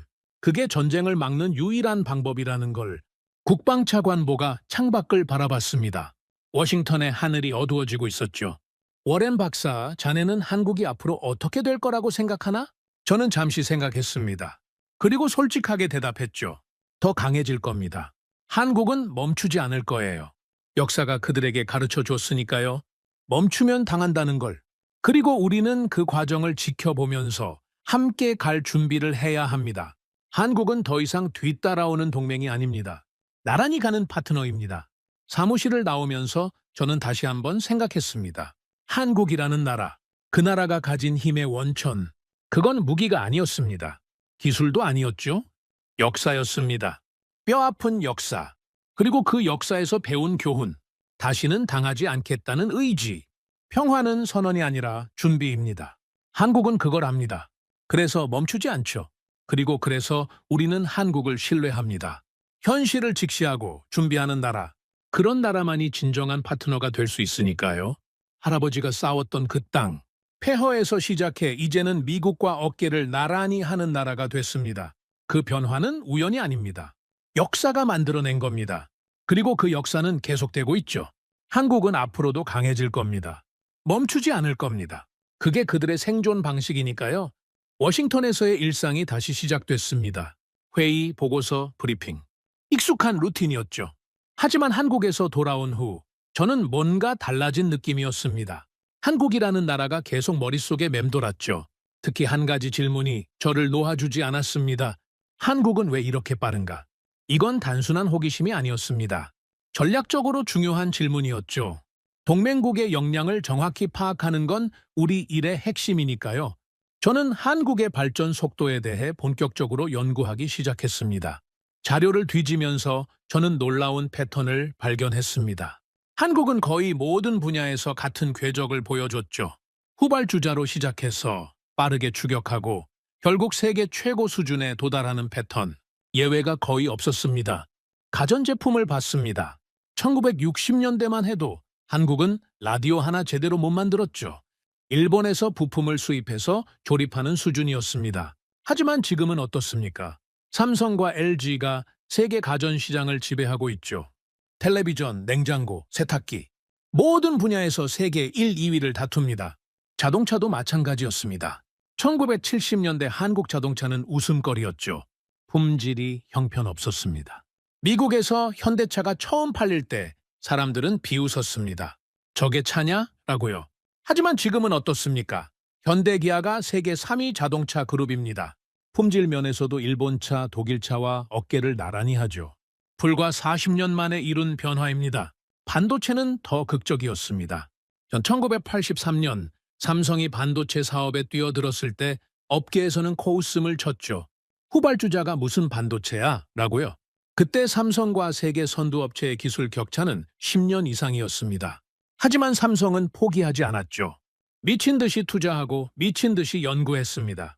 결과는요, 지금 삼성은 메모리 반도체 세계 1위입니다. 10년 격차를 뒤집은 정도가 아니라 오히려 앞서 나가고 있죠. 조선업도 똑같았습니다. 1970년대 초 정주영 회장이 조선소를 짓겠다고 했을 때 외국 은행들은 대출을 거부했습니다. 경험도 없고 기술도 없는 나라가 무슨 배를 만드냐고요. 하지만 정주영은 500원짜리 지폐에 그려진 거북선을 보여주며 말했죠. 우리 조상들은 400년 전에 이미 철갑선을 만들었다고. 결국 대출을 받아냈고 조선소를 지었습니다. 지금 한국은 세계 조선업의 절대 강자입니다. 고부가 가치 선박 시장에서는 거의 독점 수준이죠. 저는 이 자료들을 보면서 생각했습니다. 이건 우연이 아니다. 분명한 패턴이 있다. 한국인들은 뭔가 다른 방식으로 일한다. 그게 뭘까? 답을 찾은 건 우연한 계기였습니다. 국방부 내 한국 전문가 마이크 리와 점심을 먹다가 이 얘기를 꺼냈죠. 마이크는 한국계 미국인으로 서울에서 5년간 근무한 경험이 있었습니다. 마이크, 한국은 왜 이렇게 빠른 거야? 뭔가 비결이 있는 거 아니야? 마이크가 웃었습니다. 비결이라. 글쎄, 비결이라고 할 수 있을지 모르겠지만 한 가지는 확실해. 뭔데? 한국 사람들은 빨리빨리 문화가 있어. 뭐든 빨리 해야 직성이 풀리지. 식당에서 음식이 늦게 나오면 난리가 나고 배송이 하루만 늦어도 불만이 터져. 그게 일상에서 사업으로, 사업에서 국가 전략으로 이어진 거야. 그냥 성격이 급한 거 아니야? 아니, 그게 다가 아니야. 마이크가 진지해졌습니다. 빨리빨리는 조급함이 아니야. 생존 방식이지. 한국 역사를 봐. 항상 강대국 사이에 끼어 있었잖아. 느리면 당했어. 준비 안 되면 짓밟혔고. 그 역사가 한국인들의 DNA에 새겨진 거야. 빨리 움직여야 살아남는다는 본능. 그게 빨리빨리 문화의 본질이야. 저는 마이크의 말을 곱씹었습니다. 일리가 있었죠. 한국의 속도는 단순한 성격의 문제가 아니었습니다. 생존 본능이었죠. 역사가 만들어낸 집단적 습관. 느리면 죽는다는 무의식적 공포. 그게 한국을 움직이는 엔진이었습니다. 근데 마이크, 빠르기만 하면 뭐해? 품질이 떨어지면 소용없잖아. 그게 포인트야. 마이크가 손가락을 세웠습니다. 한국의 진짜 강점은 빠르면서도 품질을 유지한다는 거야. 아니, 빠르면서도 품질을 높여. 보통은 둘 중 하나를 선택해야 하잖아. 빠르게 하려면 품질이 떨어지고, 품질을 높이려면 시간이 걸리고. 근데 한국은 둘 다 해. 어떻게? 미친 듯이 일해서. 밤새워서, 주말 반납해서, 휴가 포기해서. 그렇게 시간을 압축하는 거야. 저는 고개를 끄덕였습니다. 한국 출장 때 본 장면들이 떠올랐죠. 210호병 여단에서 만난 한국군 장교들. 그들의 눈에는 피로가 있었지만 동시에 열정도 있었습니다. 밤늦게까지 회의하고 아침 일찍 훈련하고 그들에게 적당이라는 개념은 없어 보였죠. 며칠 후 저는 한국의 군사 기술 발전에 대한 자료를 정리하기 시작했습니다. 그리고 또 한 번 놀랐죠. 민간 분야에서 보였던 그 패턴이 군사 분야에서도 똑같이 나타났습니다. KF-21 보람에 한국이 개발 중인 차세대 전투기입니다. 이 프로젝트가 시작됐을 때 많은 전문가들이 회의적이었죠. 한국이 전투기를 만든다고? 자동차나 배랑은 차원이 다른 문제잖아. 전투기는 항공기술의 정점이야. 미국, 러시아, 중국 같은 강대국이나 하는 거지. 그런 반응이었습니다. 하지만 한국은 해냈습니다. 아직 개발 중이지만 이미 시제기가 날고 있죠. 성능도 예상을 뛰어넘었습니다. 물론 미국의 F-35나 F-22에 비할 수준은 아닙니다. 하지만 그게 중요한 게 아니에요. 중요한 건 한국이 전투기를 자체 설계하고 생산할 수 있는 능력을 갖췄다는 겁니다. 그것도 이렇게 빠른 시간 안에. 미사일 기술은 더 인상적이었습니다. 한국은 오랫동안 미국과의 협정 때문에 미사일 사거리에 제한이 있었죠. 처음에는 180km, 나중에 300km, 그 다음 800km. 그러다 몇 년 전 그 제한이 완전히 풀렸습니다. 그리고 나서 어떻게 됐는지 아십니까? 한국은 즉시 움직였습니다. 제한이 풀리자마자 새로운 미사일 개발에 착수했죠. 그리고 놀라운 속도로 결과물을 내놓았습니다. 현무 시리즈 미사일. 사거리가 수천 킬로미터에 달하는 탄도미사일을 불과 몇 년 만에 개발해낸 겁니다. 보통 이런 무기 개발에는 10년, 20년이 걸립니다. 한국은 그걸 몇 년 만에 해냈죠. 저는 이 자료를 보면서 솔직히 좀 소름이 끼쳤습니다. 이 나라는 제한만 풀리면 즉시 달려나간다. 기다리지 않아. 준비하고 있다가 기회가 오면 바로 치고 나가지. 그게 한국의 방식이었습니다. 이 발견을 데이비드에게 공유했습니다. 저녁 식사 자리에서였죠. 데이비드, 한국의 미사일 개발 속도 알아? 어느 정도는. 왜? 미사일 지침이 풀리고 나서 한국이 얼마나 빨리 움직였는지 알면 놀랄 거야. 거의 즉각적이었어. 마치 이미 다 준비해놓고 기다리고 있었다는 듯이. 데이비드가 고개를 끄덕였습니다. 실제로 그랬을 거야. 뭐? 한국은 아마 이미 다 준비해놓고 있었을 거야. 설계도, 기술, 인력 다 갖춰놓고 제한이 풀리기만 기다렸던 거지. 그게 한국식이야. 허락을 받기 전에 준비부터 해놓는 거지. 허락이 떨어지면 바로 실행에 옮기고. 그게 가능해? 제한이 있는데 어떻게 미리 준비를 해? 제한은 생산과 배치에 대한 거잖아. 연구와 설계는 막을 수 없어. 한국은 그 틈을 이용한 거야. 공식적으로는 제한을 지키면서 비공식적으로는 만반의 준비를 해놓은 거지. 영리한 전략이야. 저는 데이비드의 말에 감탄했습니다. 한국은 정말 영리한 나라였죠. 규칙을 어기지 않으면서도 최대한의 준비를 해놓는다. 그리고 기회가 오면 즉시 행동한다. 이건 단순한 속도가 아니었습니다. 전략적 민첩성이었죠. 다음 주, 저는 국방부 내부 회의에서 이 분석을 공유했습니다. 한국의 군사 기술 발전 속도와 그 의미에 대해서요. 회의실에는 서태평양 전략을 담당하는 고위 관계자들이 모여 있었습니다. 한국의 발전 속도를 과소평가해서는 안 됩니다. 제가 말했습니다. 이 나라는 제한만 풀리면 즉시 움직입니다. 미사일 지침이 풀린 후의 행보를 보세요. 불과 몇 년 만에 수천 킬로미터급 탄도미사일을 개발했습니다. KF-91 전투기도 예상보다 훨씬 빠르게 진행되고 있고요. 이건 우연이 아닙니다. 패턴입니다. 한 참석자가 손을 들었습니다. 워렌 박사, 그 속도가 우리에게 위협이 될 수도 있지 않습니까? 한국이 너무 빨리 강해지면 통제가 어려워질 수도 있잖아요. 저는 잠시 생각했습니다. 그리고 천천히 대답했죠. 좋은 질문입니다. 하지만 저는 다르게 봅니다. 한국의 속도는 위협이 아니라 자산입니다. 왜냐하면 한국은 빠르면서도 무모하지 않기 때문이죠. 그들은 속도와 신중함을 동시에 갖추고 있습니다. 빨리 움직이지만 방향은 정확합니다. 우리와 같은 방향을 보고 있고요. 회의실이 조용해졌습니다. 저는 말을 이었죠. 한국이 강해지는 건 우리에게 이익입니다. 중국을 견제하는 데 있어서 한국만큼 효과적인 파트너가 어디 있겠습니까? 일본은 역사 문제로 한계가 있고 동남아 국가들은 중국 경제에 너무 의존하고 있습니다. 한국은 경제적으로도 군사적으로도 정치적으로도 중국에 맞설 수 있는 몇 안 되는 나라입니다. 그런 나라가 강해지는 게 왜 문제겠습니까? 국방차관보가 고개를 끄덕였습니다. 동의하네. 한국의 성장은 관리해야 할 위험이 아니라 활용해야 할 기회야. 중요한 건 한국과의 협력을 강화해서 그 성장이 우리에게 유리한 방향으로 흘러가게 만드는 거지. 회의가 끝난 후 저는 사무실로 돌아와 창밖을 바라봤습니다. 워싱턴의 하늘은 흐렸죠. 하지만 제 머릿속은 맑았습니다. 한국에 대한 이해가 깊어질수록 그 나라의 특별함이 더 선명하게 보였죠. 한국의 속도는 조급함이 아닙니다. 생존 본능입니다. 역사가 가르쳐준 교훈이죠. 느리면 당한다. 준비 안 되면 짓밟힌다. 그래서 한국은 멈추지 않습니다. 항상 준비하고 항상 달립니다. 그게 그들의 DNA에 새겨진 생존 방식입니다. 그리고 그 속도는 무모하지 않습니다. 방향이 있고 전략이 있고 목표가 있죠. 한국은 그냥 빠른 게 아니라 정확하게 빠릅니다. 필요한 곳에 집중하고 불필요한 곳은 과감히 버립니다. 효율적인 속도죠. 저는 생각했습니다.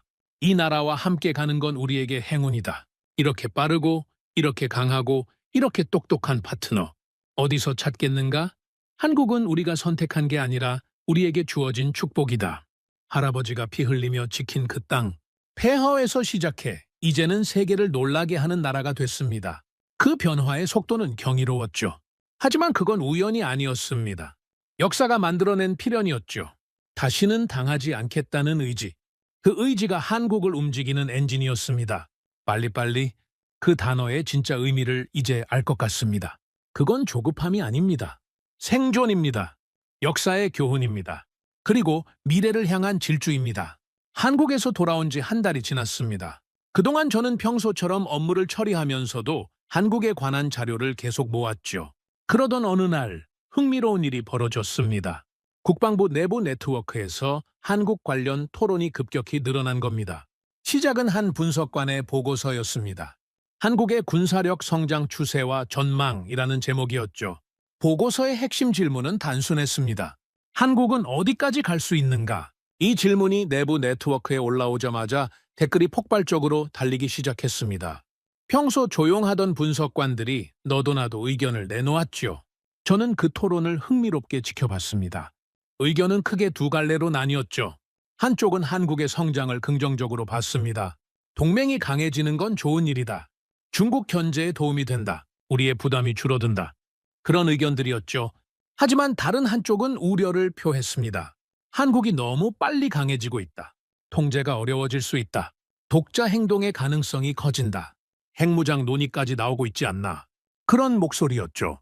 저는 그 토론을 보면서 묘한 기분이 들었습니다. 이게 바로 한국의 위상이 달라졌다는 증거였죠. 예전에는 한국이 이런 토론의 대상이 아니었습니다. 그냥 지켜야 할 동맹, 관리해야 할 대상이었죠. 하지만 지금은 다릅니다. 한국의 행보에 대해 진지하게 논의하고 있습니다. 우려하고 분석하고 전망하고 이건 한국이 더 이상 무시할 수 없는 존재가 됐다는 뜻이었습니다. 며칠 후 저는 그 보고서를 작성한 분석관을 만났습니다. 제임스 밀러, 30대 후반의 젊은 분석관이었죠. 서태평양 지역을 전문으로 담당하고 있었습니다. 밀러, 자네 보고서 잘 봤네. 한국에 대한 관심이 많은 것 같던데. 네, 박사님. 솔직히 한국은 요즘 제가 가장 주목하는 나라입니다. 왜 그런가? 밀러가 잠시 생각하더니 말했습니다. 예측이 안 되기 때문입니다. 예측이 안 된다? 네. 대부분의 나라는 어느 정도 예측이 됩니다. 성장 속도, 발전 방향, 한계점, 데이터를 보면 대충 그림이 그려지지요. 하지만 한국은 달라요. 예상을 계속 뛰어넘습니다.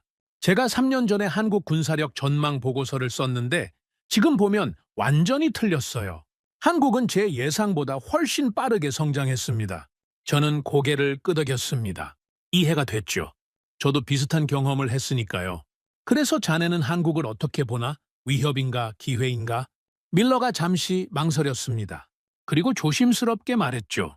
둘 다라고 생각합니다. 둘 다? 네. 한국이 강해지는 건 분명 기회입니다.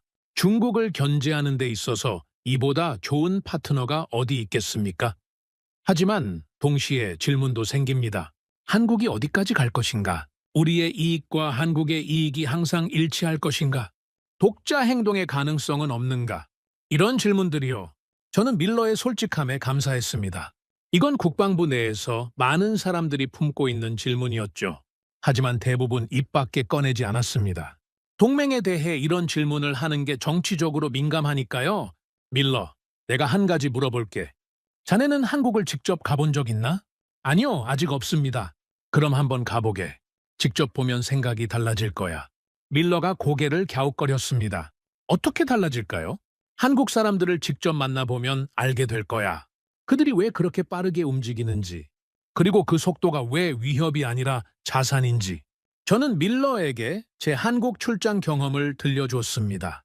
김 대령과의 대화, 훈련장에서 본 병사들, 천무와 K9 앞에서 느꼈던 감정들. 밀러는 진지하게 들었죠. 박사님 말씀을 듣고 나니 좀 다르게 보이네요. 저는 데이터만 봤거든요. 숫자, 그래프, 통계. 하지만 그 뒤에 있는 사람들은 생각 못했습니다. 그게 핵심이야, 밀러. 한국을 이해하려면 숫자만 봐서는 안 돼. 역사를 봐야 하고, 문화를 봐야 하고, 무엇보다 사람들을 봐야 해. 그러면 왜 한국이 이렇게 됐는지 이해가 될 거야. 다음 주, 저는 국방부 고위급 브리핑에 참석했습니다. 주제는 동아시아 안보 환경 변화였죠. 여러 나라에 대한 분석이 이어졌습니다. 중국의 군사력 증강, 북한의 핵미사일 개발, 일본의 방위력 강화, 그리고 마지막으로 한국이 언급됐습니다. 발표자는 한국의 최근 군사력 발전에 대해 설명했습니다. KF-V11 전투기 개발 현황, 미사일 능력 향상, 해군력 증강 계획. 발표가 끝나자 국방차관보가 질문했죠. 한국이 이 속도로 계속 성장하면 10년 후에는 어떻게 될 것 같나? 발표자가 잠시 생각하더니 대답했습니다. 솔직히 말씀드리면 예측하기 어렵습니다. 한국은 항상 예상을 뛰어넘었으니까요. 하지만 한 가지는 확실합니다. 10년 후 한국은 지금보다 훨씬 강해져 있을 겁니다. 어쩌면 아시아에서 일본을 제치고 미국 다음 가는 군사력을 갖출 수도 있습니다. 회의실이 술렁였습니다. 누군가 물었죠. 그게 우리에게 좋은 건가, 나쁜 건가? 저는 손을 들었습니다. 제가 의견을 말씀드려도 되겠습니까? 국방차관보가 고개를 끄덕였죠. 말해보게, 워렌 박사. 저는 자리에서 일어나 말했습니다. 한국이 강해지는 건 우리에게 좋은 겁니다. 의심할 여지가 없습니다. 왜냐하면 한국은 우리와 같은 방향을 보고 있기 때문이죠. 하지만 독자 행동의 가능성은요. 한국이 너무 강해지면 우리 말을 안 들을 수도 있지 않습니까? 저는 고개를 저었습니다. 그건 한국을 잘못 이해한 겁니다. 한국은 충동적인 나라가 아닙니다. 역사가 그들에게 가르쳐준 게 있어요. 혼자서는 생존할 수 없다는 것, 동맹이 필요하다는 것. 한국 사람들은 그걸 뼈저리게 알고 있습니다. 그래서 그들은 동맹의 가치를 누구보다 잘 이해하죠. 저는 잠시 멈추고 회의실을 둘러봤습니다. 모든 시선이 저를 향하고 있었죠. 저는 직접 한국에 가서 한국군 장교들을 만났습니다. 그들과 대화하면서 느낀 건 그들이 현실을 정확히 이해하고 있다는 겁니다. 중국이라는 거대한 존재, 북한의 위협, 그리고 미국과의 동맹이 갖는 의미, 그들은 눈을 감지 않습니다. 현실을 직시하고 그에 맞춰 행동하죠. 그런 나라가 무모하게 독자 행동을 하겠습니까? 저는 그렇게 생각하지 않습니다. 국방차관보가 고개를 끄덕였습니다. 워렌 박사 말에 일리가 있네. 한국은 책임감 있는 나라야. 동맹의 무게를 이해하고 있고. 맞습니다.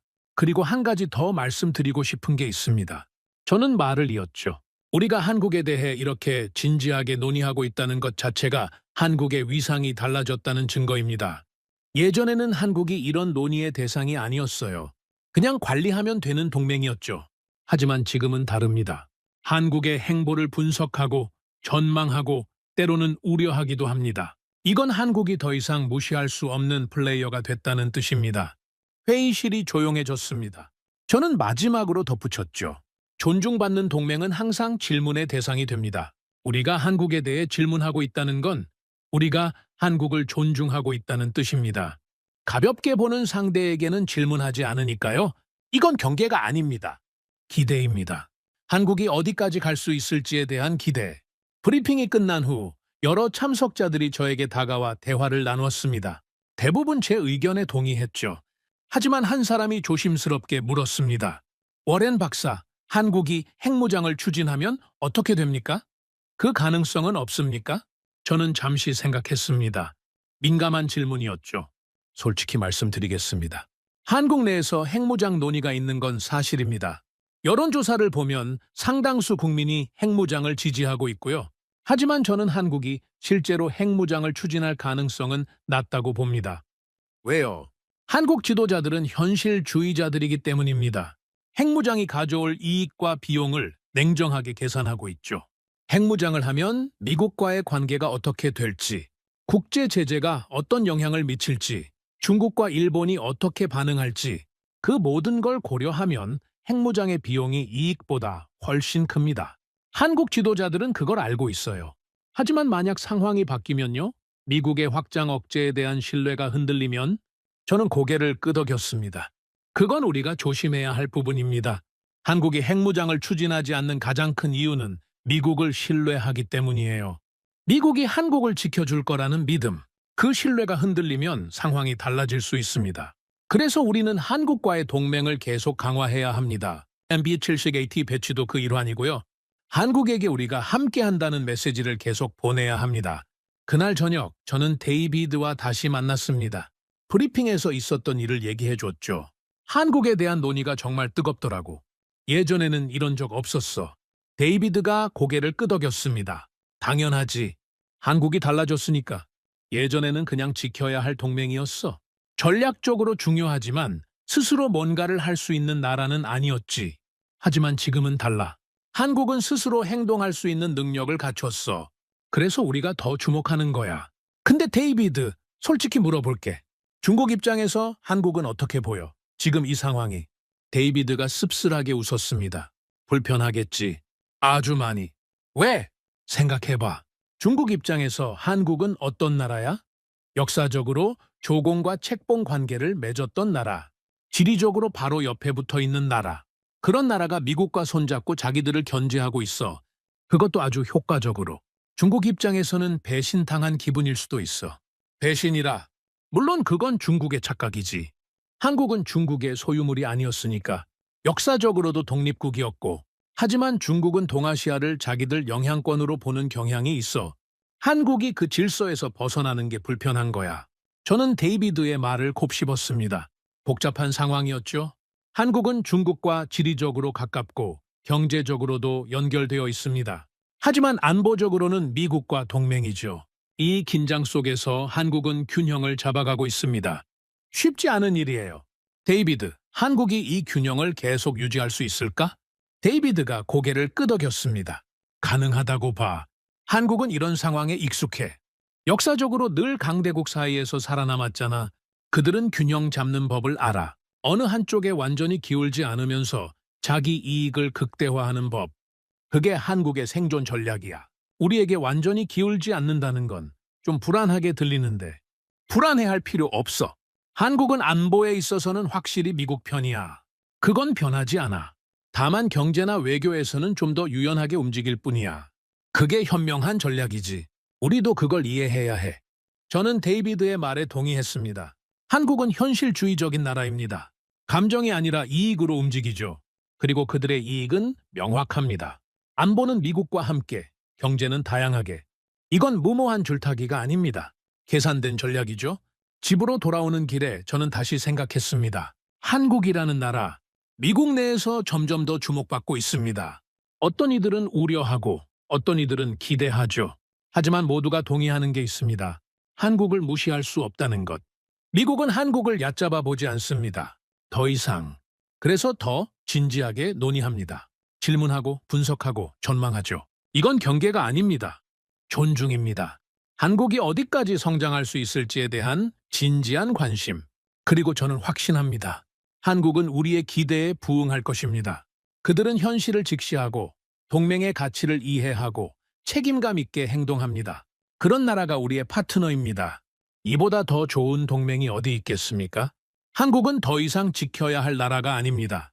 함께 가야 할 나라입니다.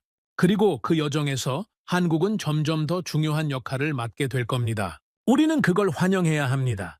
경계가 아니라 기대로 M277AT 배치가 본격화되기 시작했습니다. 워싱턴에서는 관련 서류가 오가고 한국에서는 210포병 여단이 수용 준비를 하고 있었죠. 저는 배치 진행 상황을 모니터링하면서 한 가지 생각에 빠져들었습니다. 이 무기가 한국에 도착하면 무엇이 달라질까? 단순히 화력이 늘어나는 것 이상의 의미가 있을 텐데 그 답을 찾은 건 우연한 기회였습니다. 국방부에서 한미연합 화력 운용에 관한 시뮬레이션 결과가 나왔죠. 저는 그 보고서를 받아들고 사무실에서 천천히 읽어 내려갔습니다. 페이지를 넘길 때마다 점점 놀라움을 감추지 못했죠. 커피가 식는 줄도 모르고 읽었습니다. 시뮬레이션은 여러 시나리오를 상정하고 있었습니다. 북한의 도발, 서해에서의 충돌, 그리고 더 큰 규모의 분쟁까지. 각 시나리오에서 M277A2와 한국군의 천무, K9이 어떻게 연동되는지를 분석했죠. 결과는 놀라웠습니다. 단순히 화력이 합쳐지는 게 아니었습니다. 시너지가 발생하고 있었죠. 미군의 M275A2가 장거리 정밀 타격을 담당하고 한국군의 천무가 중거리를 커버하고 K9은 자주포가 근거리 화력 지원을 합니다. 세 체계가 마치 하나의 시스템처럼 맞물려 돌아갔죠. 마치 처음부터 함께 설계된 것처럼 각각의 무기가 가진 빈틈을 다른 무기가 메워주는 구조였습니다. 저는 보고서를 덮고 생각에 잠겼습니다. 이건 우연이 아니었죠? 한국군은 오래전부터 미군과의 연합작전을 염두에 두고 무기 체계를 발전시켜 왔습니다. 그들의 천무와 K9은 미군 장비와 호환되도록 설계됐죠. 통신체계, 사격 통제 시스템, 탄약 규격까지 모든 게 연결될 수 있도록 준비되어 있었습니다. 수십 년간의 준비, 그게 이 시뮬레이션 결과로 나타난 겁니다. 이건 단순한 동맹이 아니었습니다. 통합이었죠. 두 나라의 군사력이 하나로 합쳐지고 있었습니다. 서류상의 동맹이 아니라 실질적인 연합군이 만들어지고 있었죠. 그리고 그 중심에 한국이 있었습니다.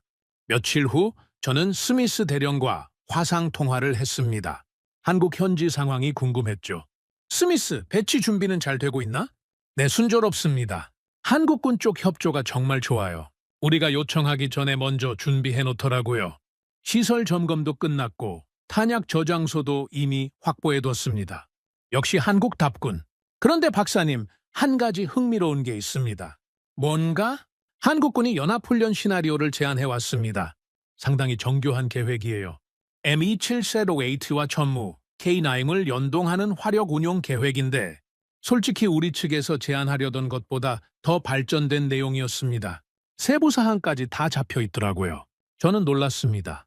하지만 동시에 이해가 됐죠. 그들은 이미 준비하고 있었던 거야. M277AT가 오기 전부터. 그런 것 같습니다. 마치 이 무기가 올 걸 알고 있었다는 듯이, 아니 어쩌면 확신하고 있었는지도 모르겠습니다. 저는 웃었습니다. 전형적인 한국 스타일이었죠.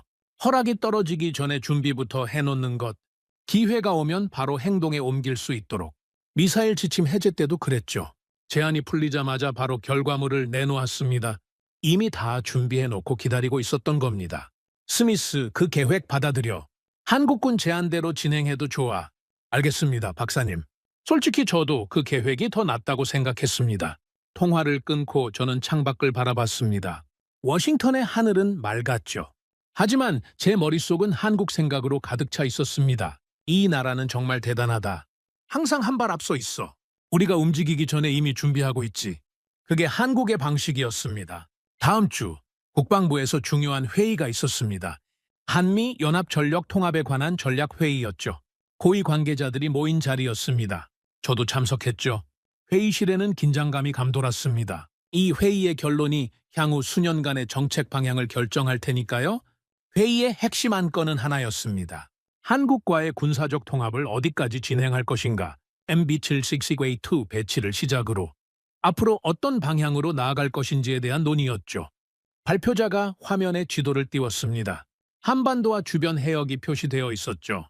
그리고 그 위에 미군과 한국군의 전력 배치가 겹쳐져 있었습니다. 색깔로 구분된 아이콘들이 서해를 중심으로 촘촘하게 배치되어 있었죠. 현재 한미연합 전력의 배치 현황입니다. 보시다시피 미군과 한국군의 전력이 긴밀하게 연동되어 있습니다. MEB-7C-A2 배치가 완료되면 이 연동성은 더욱 강화될 것입니다. 국방차관보가 질문했죠. 한국군의 자체 전력은 어느 정도 수준인가? 상당한 수준입니다. 천무다연장 로켓, K9 자주포, 현무 미사일 시리즈 모두 세계 최고 수준의 무기체계입니다. 특히 천무와 K9은 이미 여러 나라에 수출되고 있죠.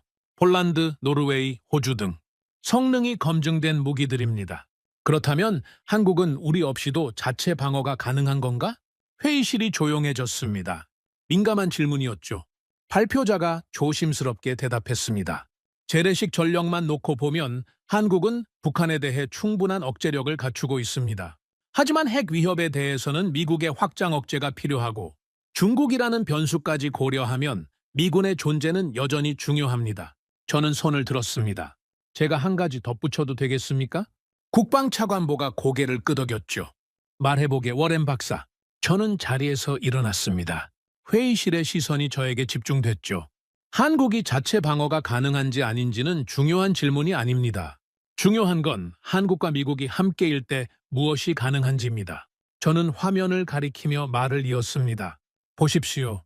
ME-7C-A2와 천무, K9이 연동되면 서해 전체를 커버할 수 있습니다. 이건 미군 단독으로는 불가능한 일입니다. 한국군 단독으로도 불가능하고요. 하지만 둘이 합쳐지면 가능해집니다. 이게 동맹의 의미입니다. 1 더하기 1이 2가 아니라 3이 되는 거죠. 시너지입니다. 회의실의 분위기가 바뀌었습니다. 사람들이 고개를 끄덕이기 시작했죠. 한국은 더 이상 우리가 지켜야 할 대상이 아닙니다. 함께 싸울 파트너입니다. 그들의 전력은 우리의 전력을 보완하고 우리의 전력은 그들의 전력을 보완합니다. 이건 일방적인 관계가 아니에요. 상호적인 관계입니다. 그리고 이 상호성이야말로 진정한 동맹의 핵심입니다. 국방차관보가 고개를 끄덕였습니다. 동의하네. 한국은 더 이상 보호 대상이 아니야. 공동 책임을 지는 파트너지. 회의가 끝난 후 여러 참석자들이 저에게 다가왔습니다. 대부분 제 의견에 공감한다고 했죠. 하지만 한 사람이 조심스럽게 질문했습니다. 워렌 박사, 한국이 우리와 동등한 파트너가 되면 우리의 영향력이 줄어드는 건 아닙니까? 저는 잠시 생각했습니다. 그리고 솔직하게 대답했죠. 영향력이라는 게 뭡니까? 상대를 지배하는 능력입니까? 아니면 함께 목표를 달성하는 능력입니까? 저는 후자라고 생각합니다. 한국이 강해지면 우리의 영향력은 줄어드는 게 아니라 형태가 바뀌는 겁니다. 지시하는 관계에서 협력하는 관계로. 그게 더 건강한 동맹 아닙니까? 그 사람이 고개를 끄덕였습니다. 완전히 납득한 표정은 아니었지만 이해는 하는 것 같았죠. 그날 저녁 저는 집으로 돌아와 서재에 앉았습니다. 책장에서 오래된 사진첩을 꺼냈죠. 할아버지의 사진이 담긴 앨범이었습니다. 한국전쟁 당시의 사진들, 젊은 할아버지가 동료들과 함께 찍은 사진, 한국 아이들에게 초콜릿을 나눠주는 사진, 폐허가 된 서울 거리를 배경으로 찍은 사진. 저는 그 사진들을 한참 동안 바라봤습니다. 사진 속 할아버지는 22살이었죠. 지금의 저보다 훨씬 젊었습니다. 하지만 그 눈에는 전쟁을 겪은 사람만이 가질 수 있는 깊이가 있었죠. 70년 전 할아버지는 한국을 지키기 위해 싸웠습니다. 그때 한국은 폐허였죠. 스스로를 지킬 힘이 없었습니다. 미국이 없었다면 한국은 사라졌을 겁니다. 할아버지는 그 전쟁에서 동상으로 발가락 2개를 잃었습니다. 평생 그 상처를 안고 사셨죠. 하지만 지금은 다릅니다. 한국은 스스로를 지킬 힘을 갖췄습니다. 아니, 그 이상이죠? 한국은 이제 미국과 함께 지역 질서를 지키는 역할을 합니다. 지켜지는 나라에서 함께 지키는 나라로. 그 변화가 불과 70년 만에 이루어졌습니다. 할아버지가 살아 계셨다면 뭐라고 하셨을까? 아마 놀라셨을 겁니다. 하지만 동시에 자랑스러워 하셨을 거예요. 자신이 피 흘려 지킨 나라가 이렇게 됐다는 걸. 내가 뭘 했나? 그 사람들은 다르다니까. 할아버지의 목소리가 들리는 것 같았습니다. 다음 날 저는 데이비드를 만났습니다. 오랜만에 긴 대화를 나눴죠. 술집 구석 자리에 앉아 맥주를 마시며 이야기했습니다. 데이비드, 요즘 한국에 대해 많이 생각해. 또 한국이야. 자네 요즘 한국 전문가 다 됐네. 저는 웃었습니다. 직접 가보니까 생각이 많아지더라고. 그리고 깨달은 게 있어. 뭔데? 한국은 변했어. 완전히. 예전의 한국과 지금의 한국은 다른 나라야. 그리고 그 변화의 의미를 우리가 제대로 이해해야 해. 데이비드가 고개를 끄덕였습니다. 동의해. 한국은 더 이상 예전의 한국이 아니야. 그런데 구체적으로 뭐가 달라진 건데? 저는 잠시 생각했습니다. 그리고 천천히 말했죠. 위상이 달라졌어. 예전의 한국은 지켜야 할 나라였어. 약하고 가난하고 우리의 도움이 필요한 나라. 하지만 지금은 어때? 한국은 세계 10위권 경제 대국이야. 군사력도 세계 6위권이고 기술력은 말할 것도 없지. 반도체, 자동차, 조선, 방산 모든 분야에서 세계 최고 수준이야. 마야, 한국의 성장은 정말 놀라워. 그런데 더 중요한 건 태도야. 데이비드가 고개를 갸웃거렸습니다. 태도? 응. 한국은 이제 당당해. 예전처럼 미국 눈치를 보지 않아. 물론 동맹을 존중하지. 하지만 굽신거리지는 않아. 자기 목소리를 내고 자기 의견을 말해. 때로는 우리와 다른 의견을 제시하기도 하고. 그게 건강한 동맹